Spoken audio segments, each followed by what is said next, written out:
कार्तिक के महीने में एक बेलपत्र, 3 शमी पत्र, बहुत ध्यान दीजिएगा।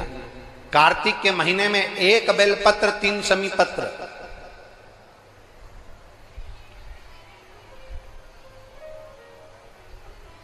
कार्तिक के महीने की दोनों अष्टमी में से किसी भी अष्टमी पर, चाहे उजाले की हो चाहे अंधेरे की, शुक्ल पक्ष की हो चाहे कृष्ण पक्ष की, एक बेलपत्र, 3 शमी पत्र। आप कभी दिल से, कभी मौका मिले हृदय से, दामोदर मास में, कार्तिक मास में अशोक सुंदरी वाली जगह का स्पर्श कर कर भगवान शंकर के शिवलिंग पर एक बार समर्पित कर कर देखना, और दूसरे वर्ष इंतजार करना कि तुमने कार्तिक महीने में अष्टमी के दिन बाबा को शमी पत्र बेलपत्र दिया था, क्या बाबा ने तेरे घर में धन और वैभव दिया कि नहीं दिया? जो स्थिति में गाड़ी चल रही थी वो स्थिति की गाड़ी तेरी पार हुई कि ना हुई? कितने बेलपत्र? बोलो बोलो, जम के बोलो जरा। कितना शमी पत्र? एक बेलपत्र, 3 शमी पत्र का।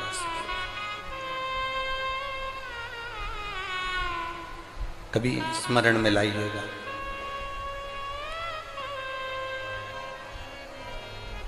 बस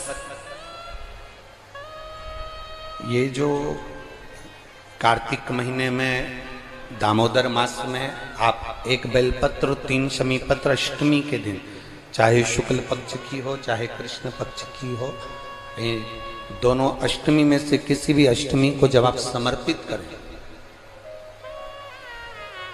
तो चंपेश्वर महादेव का नाम लेकर, कौन से महादेव? जम के बोलो जरा, सबकी आवाज आना चाहिए। चंपेश्वर महादेव, केवल चंपेश्वर महादेव का नाम लेकर आप अशोक सुंदरी का स्पर्श कराकर शंकर भगवान के शिवलिंग पर समर्पित करें। अशोक सुंदरी तो मालूम है ना सबको? ये जलाधारी, ये बीच में से जो 2 लाइन गई, गणेश कार्तिकेय, और बीच में एक लाइन जाती है मोटी सी शिवलिंग के सम्मुख में, उसको अशोक सुंदरी का स्थान कहा गया। शंकर भगवान के ऊपर जो जल की जलाधारी लगती है, जिसमें से बूंद बूंद पानी गिरता है, वो भगवान शंकर की 5 बेटियां हैं जो ऊपर कलश के रूप में रखी रहती हैं, जिसमें से बूंद बूंद जल नीचे गिरता है। जया, विषहरा, शामली बारी, दौतली, देव। शिव जी की 5 बेटी, शंकर भगवान की 6ठी बेटी अशोक सुंदरी बीच में। जब आप बेलपत्र 1, शमी पत्र 3, चंपेश्वर महादेव का नाम लेकर अशोक सुंदरी का स्पर्श कराकर भगवान शंकर को जब आप समर्पित करेंगे इस कार्तिक महीने में, दामोदर मास में, अष्टमी तिथि के दिन, चाहे वो शुक्ल पक्ष की हो चाहे वो कृष्ण पक्ष की हो, अष्टमी तिथि को अगर समर्पित करते हैं तो आप वर्ष भर में इंतजार कर कर जरूर बताना कि तुम साल भर पहले जितना कमाते थे, वर्ष भर पहले तुम जो व्यापार व्यवसाय कर रहे थे, साल भर से जो नौकरी के लिए प्रयास कर रहे थे, उसमें सफलता आपको अगले वर्ष की दामोदर मास आने से पहले मिली कि नहीं मिली, वो स्मरण आपके भीतर होना चाहिए।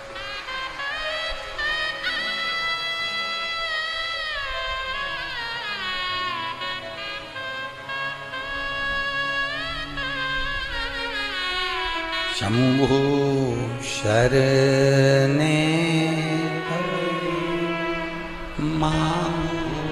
घड़ी रे दुख काटो, दया करने दर्शन। आप दिल से उससे प्रार्थना करोगे तो वो दिल से दे देगा। महाराज, ईमान और जुबान, 2 चीजें व्यक्ति की पक्की होना चाहिए। क्या क्या? बोलो, जम के बोलो। ईमान और दूसरी जुबान पक्की हो।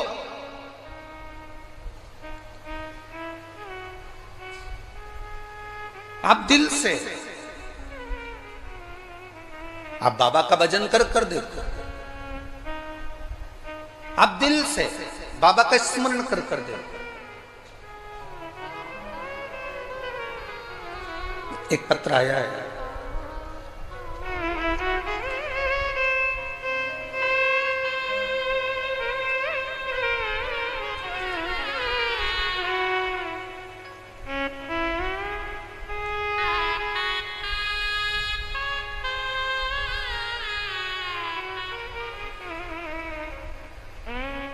चंद्रमुखी शर्मा, पता है राया मथुरा, कहीं बैठी हैं? हाथ हिला सकती हैं, अगर कहीं बैठी हो तो हाथ हिलाइए। आप ही हैं? दोनों हाथ हिला दो एक बार। हाँ हिलाइए दोनों हाथ, ठीक है। एक बार वापिस हाथ हिला दो। चंद्रमुखी शर्मा, राया मथुरा से रहने वाली हूं गुरुजी। बाबा का मैं क्या गुणगान करूं। मेरी बेटी मुस्कान कई सालों से नौकरी की तैयारी कर रही थी कि सरकारी नौकरी मिले, पर नहीं मिली। आखिरी में हताश होकर वो मंदिर जाना भी छोड़ी, भगवान का भजन करना भी छोड़ी।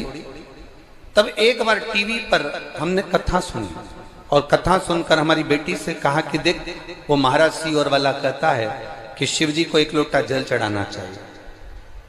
मां, हम ब्रज की रज में रहते हैं, ठाकुर जी का भजन करते हैं, शिव को जल चढ़ाने का बाबा कह रहे हैं। मैंने अपनी बेटी से कहा, कृष्ण और शिव में कोई अंतर नहीं।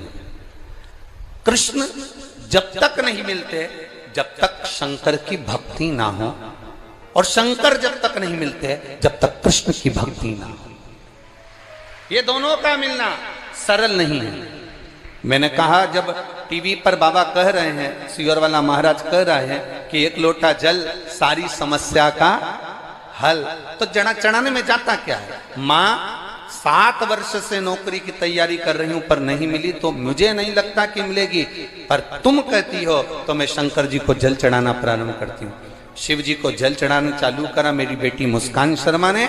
और बाबा का मैं क्या वर्णन करूं गुरुदेव।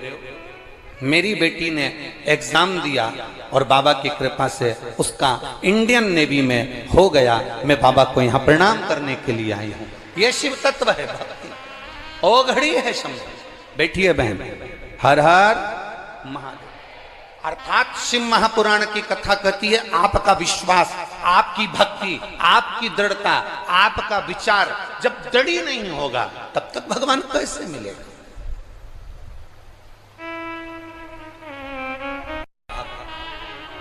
दड़ी बनकर बैठोगे, भगवान शंकर की आराधना दड़ी बनकर करोगे, ईमान और जुबान पक्की रखकर आप शिव की अगर आराधना करोगे, तो अगर कथा मिल सकती है तो क्या मेरा महादेव नहीं मिल सकता? क्या मेरा शिव नहीं मिलेगा? अवश्य प्राप्त।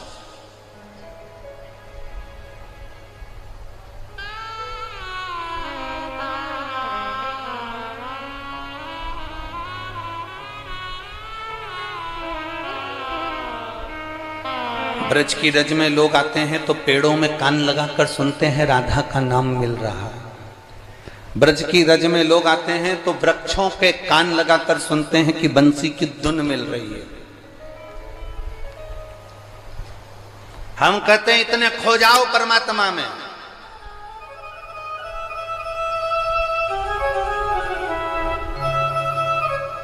इतने खो जाओ परमात्मा में, इतने डूब जाओ भगवान में कि तुम्हें वृक्ष में कान लगाने की जरूरत ना पड़े। मेरा कृष्ण कन्हैया तुम जब चलो तो तुम में कान लगाकर तुम्हारे नजदीक में आकर खड़ा हो जाए, तो समझना कि ब्रज की रज में आना हमारा सार्थक हुआ।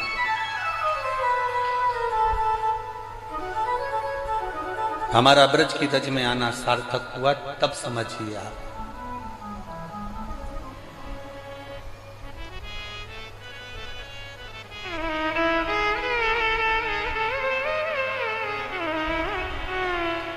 आप सब लोग ब्रज की रज में रहते हो, मीरा भगवान कृष्ण के पास जाती थी कि भगवान कृष्ण मीराबाई के यहाँ आते थे? बोलो जरा, उत्तर दो,